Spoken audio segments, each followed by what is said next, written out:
Olá, bombeiros civis, tudo bem com vocês? Socorrista, tudo bem? Nós estamos novamente aqui, eu, Omar de Macedo, sou um dos coordenadores de atendimento pré-hospitalar da Brasil Flam e sou um dos instrutores também dentro dessa área, dentro dessa matéria. Eu quero conversar um pouquinho com vocês agora. Nós conversamos na aula passada sobre os choques e agora eu quero conversar um pouquinho com vocês sobre hemorragias.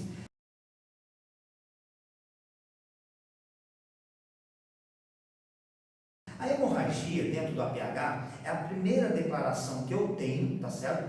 Dentro do primeiro choque que nós conversamos atrás, né? na aula anterior, que fala sobre o choque hemorrágico ou choque hipovolêmico. Para a gente poder entender o que seria uma hemorragia, eu quero dar a melhor definição para vocês, a definição mais rápida, uma definição bem simples, para a gente poder guardar mesmo, né, o que seria uma hemorragia. Hemorragia nada mais é do que uma perda sanguínea, tá? Uma perda de sangue, através de uma ruptura, quer dizer, o rompimento, tá certo? De uma artéria, de uma veia, tá certo? Ou um de capilar. Então, declaração para a gente, então, que seria a perda sanguínea por uma ruptura arterial, venosa ou capilar. Através de que maneira nós podemos ter uma ruptura, né, dessa artéria, dessa veia ou desse capilar? Através de cortes, através de lacerações, através de raladuras, através de esmagamentos, né? Através, por exemplo, de um acidente por um PAB, que seria perfuração por uma arma branca, ou por um PAF, né? Perfuração por arma de fogo. Isso quer dizer o quê? Que eu posso ter o extravasamento do sangue para a área externa, que nós chamamos aí de uma hemorragia externa, ou extravasamento do sangue, né, pelo rompimento de um órgão também, que seria para a área interna, que nós chamamos aí de uma hemorragia interna.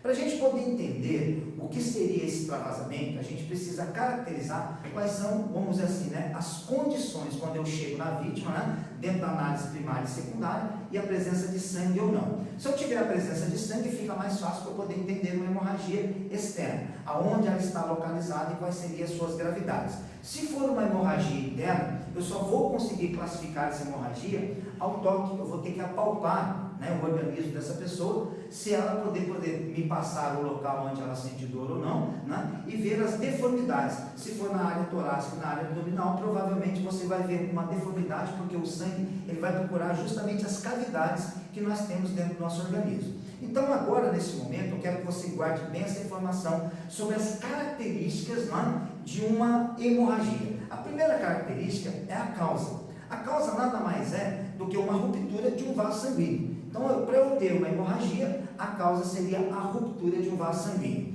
Depois nós vamos entrar sobre a questão da gravidade. A característica da gravidade declara para a gente o quê? Se ele vai entrar em estado de choque, tá certo? Ou se o ponto mais grave dessa hemorragia, que seria o quê? A morte desse acidentado ou dessa vítima. Depois a gente vai ter que classificar a medida. Como é que nós classificamos uma medida de uma hemorragia? Né? Através da quantidade de sangue que se apresenta e da rapidez do extravasamento. Isso quer dizer o quê? O quanto mais rápido for a perda desse sangue, nós temos a classificação aí da sua medida. E depois a gente vai entrar, né, no que é essencial para a gente, que seria a divisão. Como é que eu divido uma hemorragia? Ela pode ser tanto interna quanto externa. Pois bem, nós falamos um pouquinho sobre a definição da hemorragia, falamos um pouquinho sobre a classificação, né, ou a característica dessa hemorragia. Agora eu quero, junto com você, identificar a hemorragia. Você chegou no local do acidente, verificou se tem segurança para você e para a sua equipe, verificou através da análise primária e secundária a presença de uma hemorragia. Vamos colocar agora uma hemorragia externa. Eu tenho a presença de sangue e eu consigo verificar, por exemplo, o estado clínico dessa vítima. Eu vou dar um exemplo para você bem rapidinho aqui, para a gente poder entrar na identificação de uma hemorragia. Seria, por exemplo, um acidente onde eu tenho, por exemplo, uma amputação de um membro, tá certo? Eu tenho, por exemplo, uma amputação de um membro inferior, direito, vamos colocar assim, né, uma perna direita, tá certo? E eu tenho a presença de sangue. Dentro dessa classificação da identificação, nós temos lá o que seria uma perda sanguínea, tá, arterial, ou uma ruptura arterial. A definição mais simples para a gente declara o seguinte: a perda arterial seria o extravasamento de sangue vermelho vivo, é aquele sangue, né, que tem mais oxigenação, quer dizer, ele é rico em oxigênio, tá? E a perda dele é pulsátil. Nós falamos na aula anterior sobre choques, né, no choque hipovolêmico ou no choque hemorrágico, que está dando a classificação para a gente aí de uma hemorragia, que uma perda pulsátil nada mais é do que uma perda onde o sangue ele extravasa com muita força. Só para a gente poder entender, existe um termo chamado Purkinje. Esse termo Purkinje é a classificação do batimento cardíaco e da força que o seu coração faz para poder enviar o sangue até as extremidades, tá certo? Que na realidade é classificado como 2 metros por segundo. O seu sangue ele faz uma força de 2 metros por segundo para enviar sangue.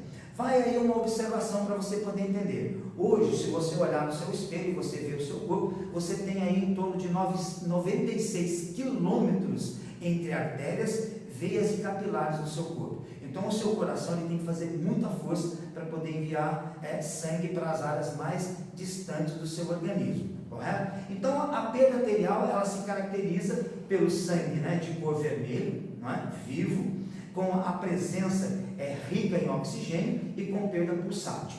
Já na perda venosa, quer dizer, o corte de uma veia, por exemplo, o rompimento de uma veia, ela se caracteriza pelo sangue vermelho um pouco mais escuro. Isso quer dizer o quê? Eu já perdi um pouco de oxigenação e eu tenho retorno de CO2 dentro dessa corrente sanguínea, dentro dessa veia, correto? Então ele é um pouquinho mais vermelho escuro, onde eu tenho lá, por exemplo, a classificação aí de perda de oxigênio. Então a veia tem a classificação de oxigênio um pouquinho mais pobre. E a perda não se faz mais pulsátil, é uma perda contínua. Isso quer dizer que ele está escorrendo o tempo todo. Você vê uma perda gradativa e não tem pressão. Então ele não joga longe, não é uma perda pulsátil. Então a classificação que nós temos aí de uma perda venosa nada mais é do que uma perda contínua. Então quer dizer o quê? Que se nós não entrarmos com o processo de hemostasia, vamos colocar assim, que seria o curativo, né, compressivo no local, ele vai morrer, né? Essa vítima vai perder a vida em poucos minutos, tá certo? Quer dizer, a classificação seria o quê? Que se nós não entrarmos já com os procedimentos de hemostasia ou de curativos, tá certo? Essa vítima vai acabar perdendo a vida. E a última identificação que nós temos seria a capilar. A capilar nada mais é do que vasos de pequeno porte, tá? Que nós encontramos, por exemplo, no rosto. Nós temos uma vascularização muito grande, né? Para nós bombeiros, para nós socorristas, né? Para nós homens. Se você for fazer a sua barba e fizer um cortinho no seu rosto, né? Nada mais é do que uma perda capilar. Você não vai morrer, você não vai perder a vida por uma perda capilar. A classificação de atendimento diz que se você colocar o teu dedo nessa perda capilar durante um período de 1 minuto, a gente vai já ter o início da cicatrização desse local e a gente vai parar de perder sangue naquele local. Então nós temos a presença de sangue vermelho vivo, sim, tá certo? Ele é rico em oxigênio, mas nós temos pequenas perdas, porque nós temos vasos de pequeno calibre que foram rompidos ou que se romperam aí, vamos dizer assim, no acidente, se romperam, por exemplo, no corte, na hora de fazer uma barba, para vocês socorristas aí do sexo feminino, na hora, por exemplo, de usar uma gilete para raspar as pernas, se for o caso, tá certo? Você pode fazer um cortezinho na perna, então a gente tem uma perda o quê? Capilar. Não vai caracterizar nenhuma perda tão perigosa para a nossa vida aí, correto? Mas dentro dessas classificações de definição, característica e identificação de uma hemorragia, agora eu quero deixar claro para vocês que quando nós chegarmos numa vítima, a gente já pode classificar o quadro clínico. Agora sim, a partir de agora, você já vai começar a entender o que é classificação de um quadro clínico. Eu quero deixar bem claro para vocês que na realidade é o seguinte: nós como bombeiros civis e nós como socorristas, nós não somos médicos, então nós não vamos fazer diagnósticos e nem pré-diagnósticos. Mas nós temos que ter a nossa cabeça voltada, nosso cérebro voltado, as nossas ideias de protocolos, procedimentos, instruções técnicas dentro do atendimento pré-hospitalar para o que é mais grave. Senão eu posso deixar uma vítima se perder, perder a vida dessa vítima, se eu não classificar aquilo que é mais grave. Só para você poder entender, se uma unha sua quebrar, provavelmente você não vai entrar em óbito. Mas se você tiver em parada cardiorrespiratória, você pode entrar em óbito. Então qual delas nesse momento é o mais grave? Deu para você entender? Então a gente vai começar a classificar o seguinte: se você chegar numa vítima e na análise primária e secundária, você visualizar, quer dizer, ela apresentar para você sangue com a presença na boca, no ouvido, no nariz, provavelmente o quadro clínico dela é de uma hemorragia cerebral. Isso quer dizer o quê? Que provavelmente ela teve um trauma crânioencefálico, com rompimento de veias, né, um pouquinho mais calibrosas, ou artérias cerebrais, e ela vai apresentar assim, sangue no ouvido, na boca e no nariz. Se você chegando no local, ela apresentar, por exemplo, né, escarros pulmonares, quer dizer, aí nesse caso não são vômitos, são escarros pulmonares, ela está tentando respirar, né, e tem a presença, né, de placas de sangue, que a gente chama de escarros pulmonares. Na realidade, a gente tem o quê? A presença de uma hemorragia pulmonar. Se você chegar no local, nós não tivemos essas placas de sangue, e sim a presença de uma quantidade de líquido corporal um pouquinho maior, a gente vai classificar aí, por exemplo, como vômito sanguíneo, né? Vômito com a presença de sangue, e aí a gente vai ter na condição da nossa vítima, o nosso pensamento vai dar a referência de uma hemorragia estomacal. Tá certo? Uma hemorragia estomacal que a gente encontra com maior facilidade no atendimento pré-hospitalar é quando a gente chega numa vítima, principalmente se ela for atendida em casa, né? Quando ela tem, por exemplo, problemas estomacais, né? E tem o rompimento, por exemplo, de estômago, tem o rompimento de uma úlcera, por exemplo, né? Então ela vai ter uma quantidade de perda de líquido através de refluxo, que nós chamamos de vômito, com a presença de sangue. Então a gente já classifica, né, na hora de chamar, por exemplo, telefonar para o 193, telefonar para o 192, né, a referência, né, de uma hemorragia estomacal. Por outro lado, nós também temos, né, em alguns acidentes, né, a presença de urina e a presença de fezes com sangue. Tá? A gente vai classificar, né, que na área pélvica a gente pode ter tido, por exemplo, né, um trauma na bexiga, um trauma renal. Tá? Então a gente vai classificar aí como, por exemplo, uma hemorragia, né, com relação ao processo vesical ou intestinal.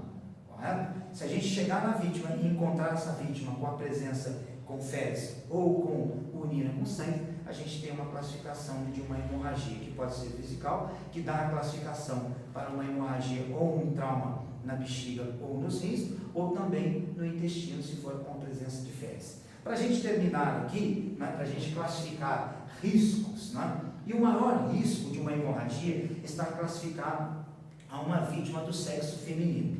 Então, se você chegar no local, na análise primária, na análise secundária, encontrar na área da pelve, tá certo? Na área, por exemplo, dos órgãos genitais, a presença de sangue, e essa vítima for do sexo masculino, o primeiro pensamento para o quadro clínico que a gente tem que pensar seria o seguinte: ou ela pode estar entrando em processo de aborto, ou ela pode estar entrando em uma hemorragia, né, já está instalada uma hemorragia uterina. Então vale a pena a gente, na hora da análise primária e secundária, quando a gente fala de anamnese, que é conversar com a nossa vítima, né, tirar informações dela, né, a gente perguntar para essa mulher se, por exemplo, ela sabe se está em estado de gravidez ou não. Por quê? Porque aí a gente tem um risco potencial, né, porque nesse caso, se ela disser para você, por exemplo, que ela está grávida, nós temos 2 vidas em nossa mão. Então a gente vai entrar sim com um protocolo de platina, que é um protocolo chamado de load and go, e nós temos 10 minutos, né, a partir do momento que a gente descobre um quadro clínico que pode levar à perda dessa vida, né, essa pessoa pode entrar em óbito, a gente vai levar o mais rápido possível para o hospital. Se nós não tivermos, né, trabalhando com viatura, a gente tem que entrar em contato via telefone, principalmente com o 92 SAMU, que é hoje, né, dentro do Brasil, o que faz a classificação de atendimento para socorro, que é justamente aquilo que a gente precisa nesse momento. E passar esse tipo de informação para eles. Isso é essencial, esse tipo de informação, que pode declarar uma ação para o médico, para o enfermeiro, para o técnico de enfermagem, a chegada no local, e quais vão ser os tipos, vamos colocar assim, né, de protocolos que eles vão estar utilizando. Então, para a gente poder fechar, né, essa nossa aula falando sobre hemorragia, guarde essas informações para que a gente possa estar pronto dentro de uma ocorrência, nós temos êxito no atendimento pré-hospitalar. Eu agradeço aí mais uma vez a oportunidade, tá certo? E tudo de bom.